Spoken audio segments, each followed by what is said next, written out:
I'm here with Kay. Kay's also here with her little boy Stanley, who's look. You're a lot older than you look like. 2 years old. 2.5 now, yeah. Bless. Sweet, and a good little set of boy. teeth there. So, Kay, what's your role here? I see you've got a national official T-shirt on. So what's your role here? I'm a volunteer, and I volunteer on a Monday morning at the Bump and Baby group. And so what does the Bump and Baby group do? We encourage pregnant mums and mums with small babies under a year and a half to come in and join the group, and we get lots of things out, and we're here as peer supporters as well to give support to mums that are breastfeeding.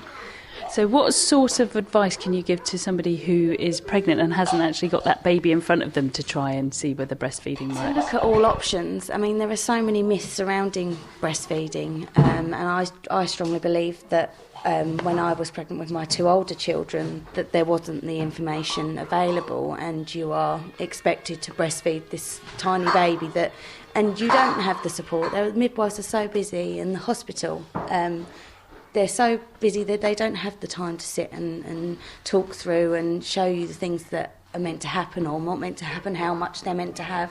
Because that's the thing with breastfeeding, you don't know how much your baby's getting and how much they're supposed to have.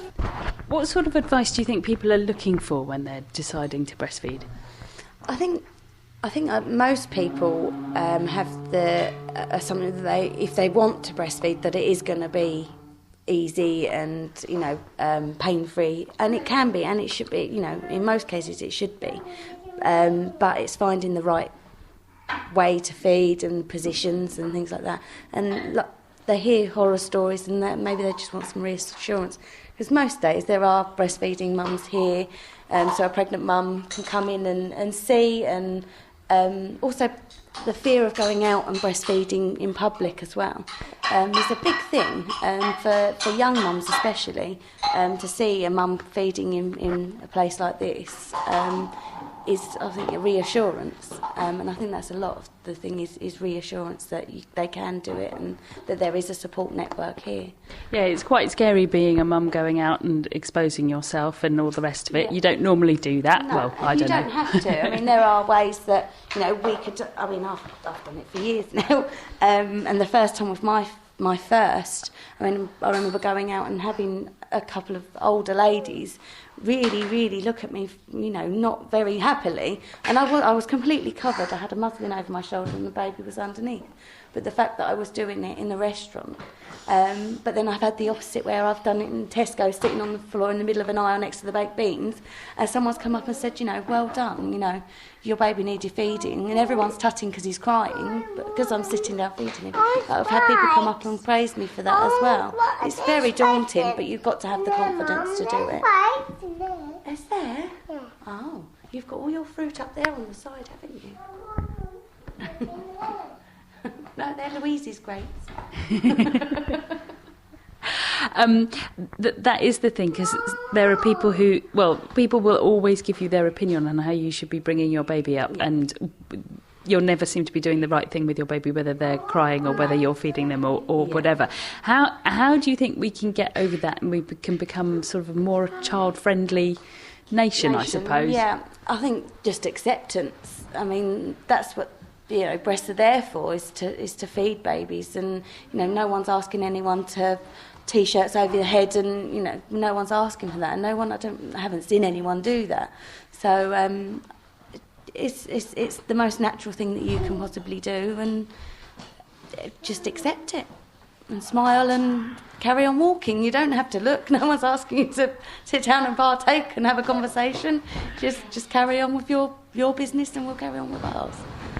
What do you think? Have you found that your children are that it's made an impact on their lives that you've breastfed them? Yes, definitely. My eldest, Dylan, he's nearly 8. He'll be 8 in September, and he doesn't even have any qualms with it whatsoever. My elder sister has just had a small baby, and she came down at the weekend, and we were out and about, and it just wasn't a problem. It wasn't a thing. They never went over, and even if they did, they would know to, you know, if they asked questions, my sister would be quite comfortable. And I think that's the other thing is with children. If children ask questions, don't be embarrassed to explain what you're doing. There's nothing to be ashamed of or worried about. And if they're interested, then that's a good thing. So, yeah, he's very open to it already, bless him. He's had a lot of experience of breastfeeding mums, bless him. Bless.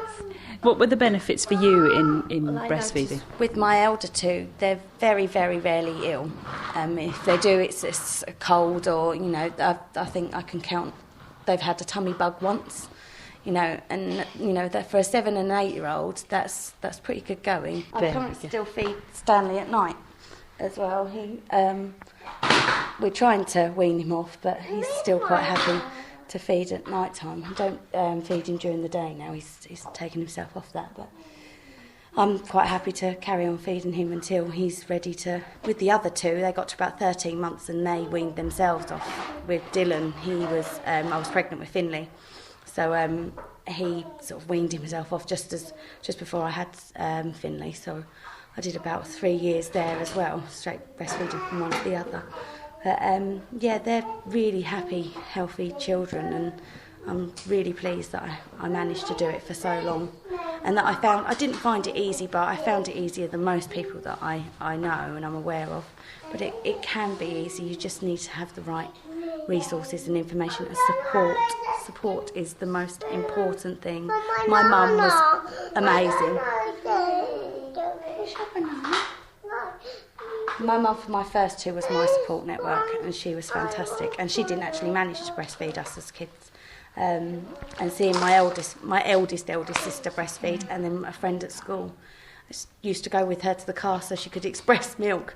And it was, you know, watching her determination to feed her baby was amazing. And that's what inspired me to do this as well, to support other women. So again, can you tell me where anyone can come, families, mums, dads, anyone can come to get support? Children's centres. If you've got a local children's centre, there will be support, whether it's another mum, a peer supporter, a member of staff. They are fantastic, and I wish I'd had this centre open to me when I had my other two. It was being with Stanley. I've learnt so much, I've made so many friends, my confidence has gone through the roof. There are amazing places, and if you've got access to one, use it, because you'll lose it and you will. They are amazing.